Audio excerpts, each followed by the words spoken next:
Hello there, and welcome back to War Thunder, to the Ariete, the new Italian high-tier main battle tank with a battle rating of 10.0, which has some of the best firepower in the game, to which I will come just in a moment, together with the experience of the protection and the mobility. Before that, I want to talk you through the experience of my weekend though, because some very nice happenings, well, happened. First of all, I had a fishing session which was pretty successful, and it was the first time in years that I actually caught a tench, or a doctorfish, which is a weird translation. The Latin name is thicc. The German name is Schlei, and that's just one of the most beautiful fish that you can catch in European waters. That's just a fish that takes a lot of skill to actually catch. Beautiful fish. And I was very happy that I caught of them. It was not a monster size, but it was just simply the first in years, and I'm very happy about this. Then I also had the misfortune of losing a big carp, because I had just a light fishing rig with me for the tenches, and then I also lost an eel, a big eel, because of this. But then I managed to also catch 3 bronze breams. And together with the tench, I took them with me and I butchered them. And in order to get the maximum out of them, I acquired the help of my aunt, which is a learned chef, which is very useful. And she had the experience with a lot of other fish, and now she demands more of them, because actually they seem to have a very good meat, if you will. So I'm actually on the jump to get out there, because the weather is promising, the fishing spot is promising, and talking about promising spots, that brings me actually to then also the fact that I had a barbecue with my girlfriend and some of our friends, so that required an entire day of, you know, preparing, executing the barbecue, and then recovering from the alcohol involved. Yeah. A bit of whiskey testing, etc. Oh, it was a glorious day.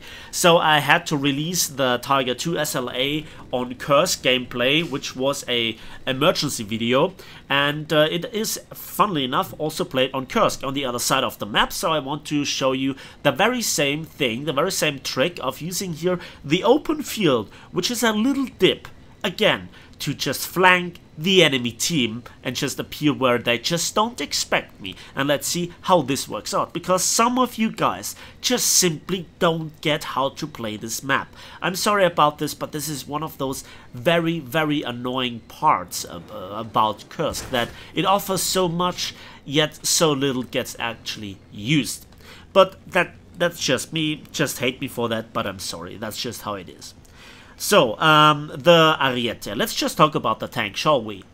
Let's begin with the mobility, and the tank is pretty quick. Horsepower to ton ratio approaches 25 horsepower per ton, which is really nice, but it is not really something special at this battle rating. Some tanks have better, some tanks have worse mobility than this when it comes to the pure acceleration force. But then there is also the top speed of 65 km per hour. Most of the time on the average soil that you're driving on, you're approaching 40-41 km per hour. Only when it goes downhill a bit or on a paved road, you actually manage to get to your top speed. Reverse speed, minus 30 km per hour, as shown here. Very nice, but again, not the world's greatest. Then there is also the acceleration and the turning, and that's just too sluggish. That's so exhausting to do all over again, and I have a maxed out crew with the expert qualification, so the experience of you guys out there might just be even worse. And this is kind of this high tier tank main battle tank syndrome that a lot of the other tanks, like the Abrams, the Leopard series of tanks, etc., all share as well. This turning at low speed, at low revolutions, where the engine just needs so long to produce adequate amounts of power, and that's just really annoying. So here I surprised then the enemy appearing from the rear, and surprise butt sex is best kind of butt sex. And then we just see that the reload with 6 seconds for an ace crew is really nice, and again the ammunition is great. Now the protection of the tank is not the greatest. I mean, the lower glacis has no protection whatsoever, only 50mm of rolled homogeneous armor, and the rest of the protection is spaced armor on the turret, on the upper hull and on the side of the turret, but the rest is just paper thin. Huge amounts of ammunition in the tank, easy to one-shot, 4 crew members, and yeah, it's kind of not really a frontline tank, but a tank that can surprise the enemy from the side. Now let's talk about the firepower, shall we? And again, here is now the gameplay on Köln-Wehrmacht, or Advanced to the Rhine map, if you will, where I do an initial very cheeky gameplay that I have shown now multiple times, and I don't see this being done by either my teammates or enemy teams at all. So this is very surprising. So again, something that you can try once in a while. Dropping on an artillery strike on C and then just going up the mid lane and coming from, again, the side and the rear very early on, where they just don't expect it. They're preoccupied dealing with my team, and they even don't know that they get farmed from the side and the rear by a tank like this. So that brings me now to the firepower, because this tank has the 120mm smoothbore Auto Breda 120/44 cannon, 42 rounds in total, backed up by 3 7.62 Beretta MG 42/59 machine guns, and also some smoke launchers. Again, smoothbore gun, 6-second reload, fantastic gun handling, minus 10 degrees of gun depression, 20 degrees of gun elevation, 40 degrees per second turret rotation speed. That's just fantastic, right? And also the ammunition, that's just so sweet for the stock grind, if anybody bothers with stock grind at all. So your first stock shell, okay, the stock shell is the DM33 APFSDS with 481mm of penetration. Now please let me put this into perspective. That is better than the majority of other nations' top tier tanks having with their upgraded shells. Let me just put this into perspective. So the M1A1 has, with the tier 3 upgrade M829 APFSDS round, 493mm of penetration. That's with the tier 3 upgrade. The Leopard 2A5 gets the DM33 as a tier 4 upgrade. The TATU gets, with the tier 4 upgrade, the 3BM42 with 479mm of penetration. The Challenger's tier 4 L26 shell, 471mm. Type 90 has the JM33 also as stock shell, which is the TM33.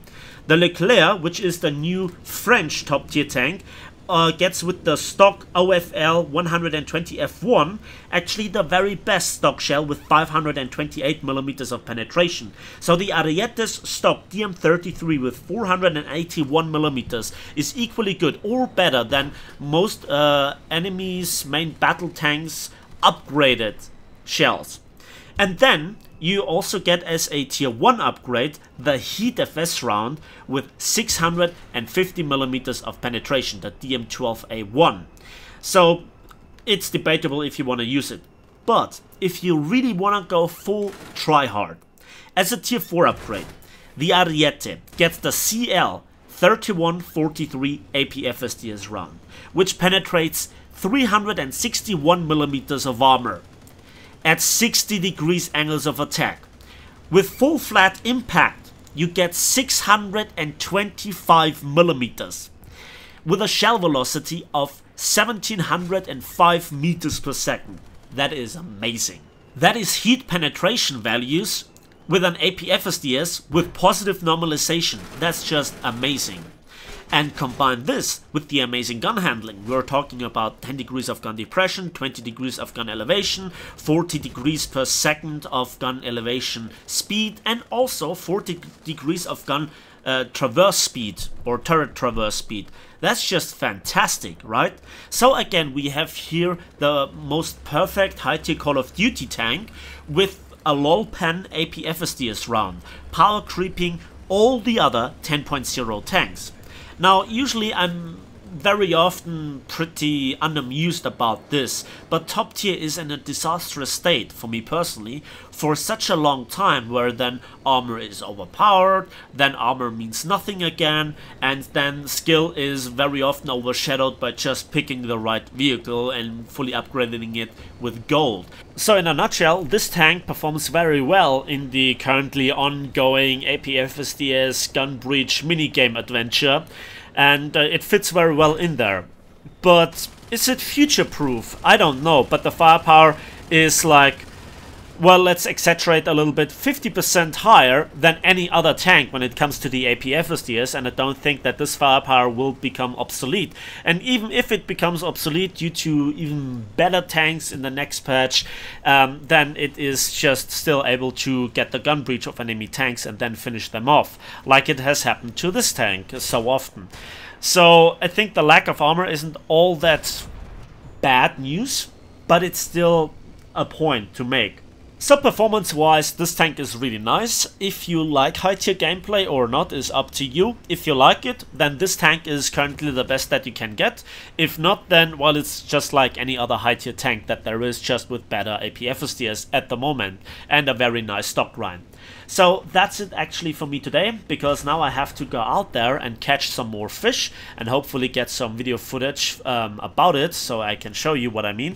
And yeah, if you like this video, please give it a like if you did, subscribe if you want to see more, and we'll see each other on the battlefields of War Thunder.